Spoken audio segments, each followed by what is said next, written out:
Greetings. I am Rocio Trejo, Bilingual Curriculum Specialist, serving out of the Department of Bilingual Multicultural Education.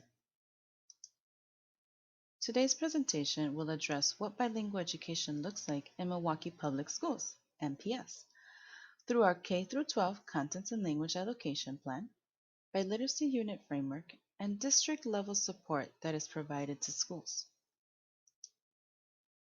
In MPS, bilingual education takes form through dual language programming.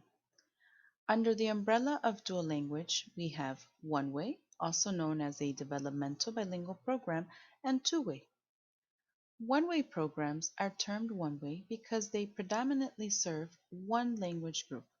In MPS, one-way programs primarily serve English learners, ELs, with a Spanish-speaking background.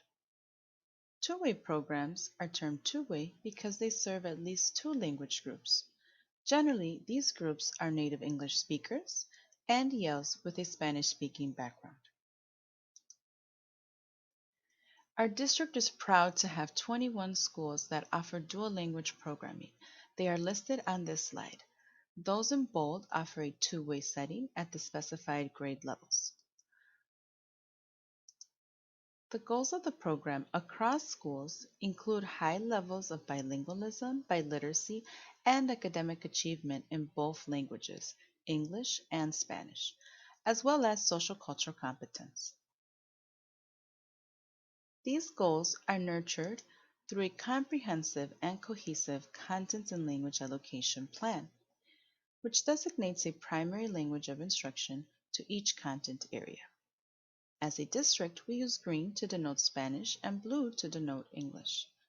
When reading the table from left to right, we see grade level specifications for the language of instruction. For example, in 5-year-old kindergarten, students in the bilingual program receive 90% of their daily instruction in Spanish and 10% in English.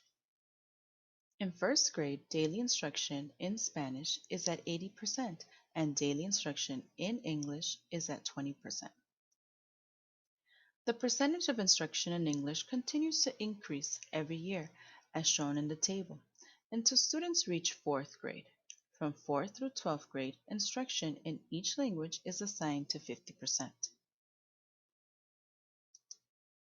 The last two columns show the content areas that are taught in each language. For example, in grades K5 through 5th, we see that science and mathematics are in green.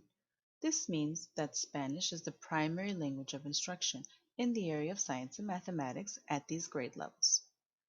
Then in grades 6 through 8th, science and mathematics are primarily taught in English. This gives students the opportunity to learn content in each language throughout their educational career in MPS. At this time, please take a moment to think about a notice and/or wonder regarding the information provided in this table. Feel free to pause the video as needed.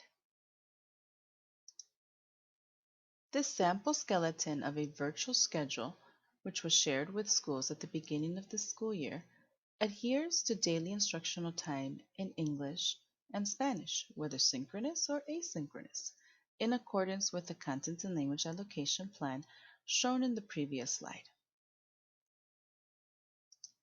In order to further promote language and academic achievement as stated in the goals of the program, MPS makes use of the Biliteracy Unit Framework, BOOF for short. Using the numbers 1 through 5, please reflect on your familiarity with the BOOF. The Biliteracy Unit Framework has three major components: oracy and the heavy lifting, the bridge with contrastive analysis, and the extension.